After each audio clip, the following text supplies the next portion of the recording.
Hey everybody, how you doing? It's good to see you all again. My name is Tom Elliott, and I live here in Sammamish, Washington. I'm gonna get my script here off to my left, and all you to the right. So I'm gonna try to talk freely, but I'm definitely gonna access my script a little bit. I live out here in Sammamish, Washington. I have been a high school math teacher for the last 20 years, and the last several of them at Skyline High School. Though I grew up, the second half of my childhood, I grew up in Ann Arbor, Michigan. So I am a big time Michigan fan. And if you like baseball, you'll know that Michigan baseball is doing pretty exciting stuff right now. Go baseball! So anyway, I've been teaching math for the last 20 years, but Skyline High School, where I've been teaching for the last several, they're switching from a 6 to a 7 period day next year, and they needed more teachers in every department, and I was able to claim a PE teaching job for next year. I'm super excited about it. But I'm also quite nervous. One thing I've noticed is in the math curriculum, I'm given some very strict orders of this is what you need to teach. You need to teach it on these days, these months, give tests on these days, stuff like that. Whereas I was visiting a yoga class I'm going to be teaching next year, and they just said, whatever you want to do, go for it. And so for the first time in my life, I feel I actually need to create curriculum. I'm very nervous about that. But excited to teach something I believe passionately so much in lifetime fitness. My favorite hobby is hanging out with my 4 year old daughter, Kyla. Let me show you a picture of her. This is me and Kyla at a Daddy and Me night at her preschool. And as you know, it was Father's Day a couple days ago, and I got a Father's Day card. This is me and Kyla after I did a triathlon. Me and Kyla in matching American outfits. Me and Kyla going jogging up and down Sammamish. We actually jog local every single day to get to and from school. And today we had a stranger come up to us and say, um, "We don't know, you don't know us, but we know you. We see you jogging up and down 228th every day, and you two are amazing." It was pretty cool. This is the best picture we have of Kyla right now. This is her doing the hula hoop at preschool. That picture is award winning, I think. And here's a better picture of that matching American outfits that we have. We're going to the Tokyo Olympics next year, and we're collecting on Americana cheering clothes. So while hanging out with Kyle is probably my favorite thing to do, I still love doing triathlons. I try to do 3 or 4 a year. I have a lifetime goal of making it to Kona Ironman some year. The closest I got was within 2 minutes once. That was a long time ago, and it's hard to get back on that Ironman horse when you get beaten down so bad. But I will someday. And I also love playing disc golf. Something you may not have known about me. I my first teaching gig was down in San Jose, California, and in my second year of teaching, I got a phone call and was asked to be on this TV show on PBS called Math Mentor. It was a homework hotline call-in show. I do this job 3 to 5 days a week, hour after school, and it's an hour or two after school, and it was a crazy experience.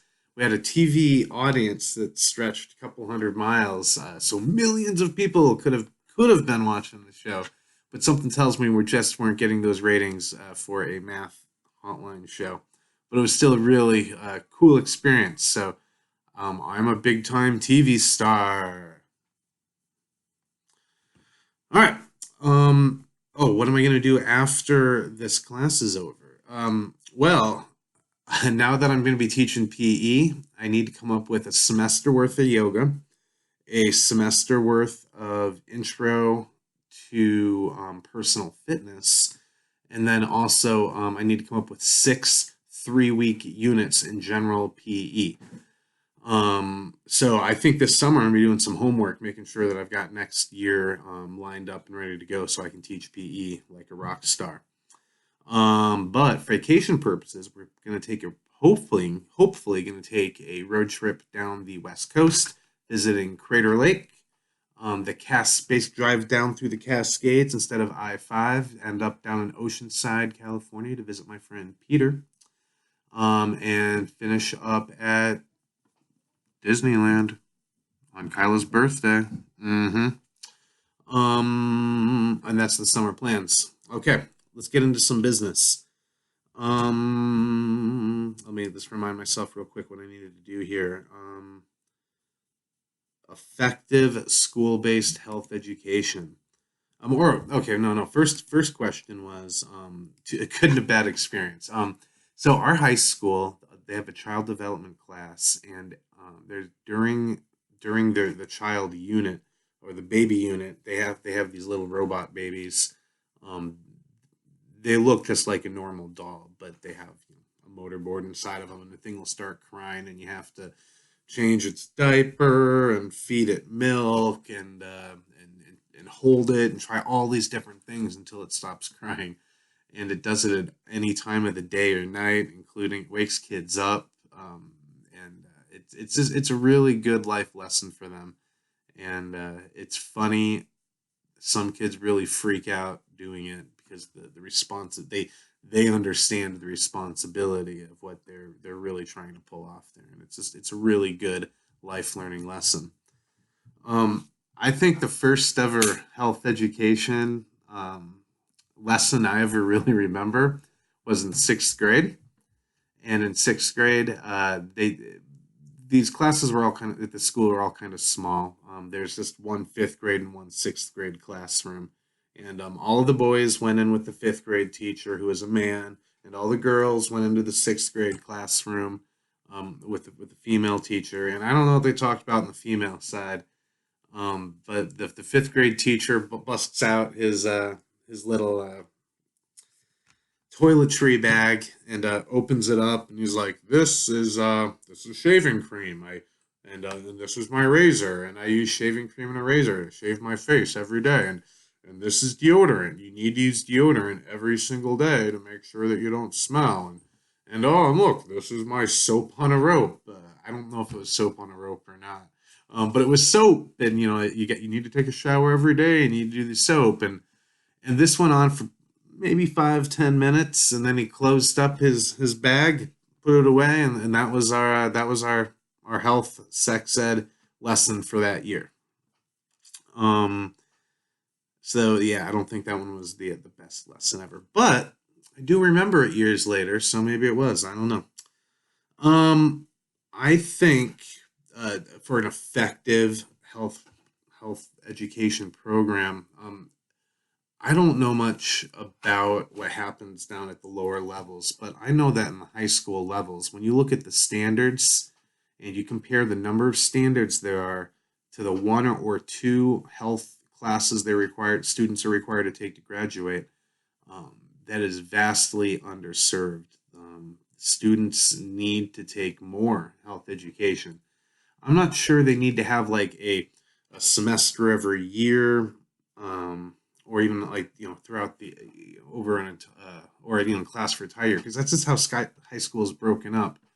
But I do think they need to continue to receive health education throughout high school, and if there's not going to be a health class that's required, they need to find other classes to help incorporate that together.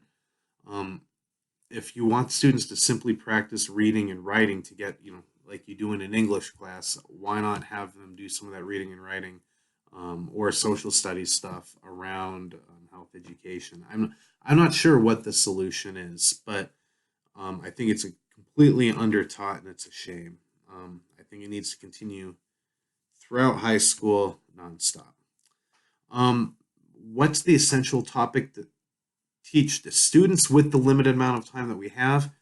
I think a teacher needs to be a little flexible on there. There's 8 standards, and if you're not able to adequately do all 8 standards, you do kind of have to pick your battles. And I think you need to take a look at your students and find out what they need assistance in. My school has kind of a hidden drug problem that you hear about a little too unfrequently, and our students could definitely learn a little bit more about that. If a school had a high pregnancy rate, they could probably do well with the sexuality unit. I think what you got to look at the context of your students, and you need to teach them the life skills that pertain more to those batch of students. So anyway, I don't think this video is meant to last 10 minutes, but I'm a big time TV star and I just know how to talk on camera. So anyway, it was great to talk to y'all, and life's good. I'll talk to y'all soon. Bye bye.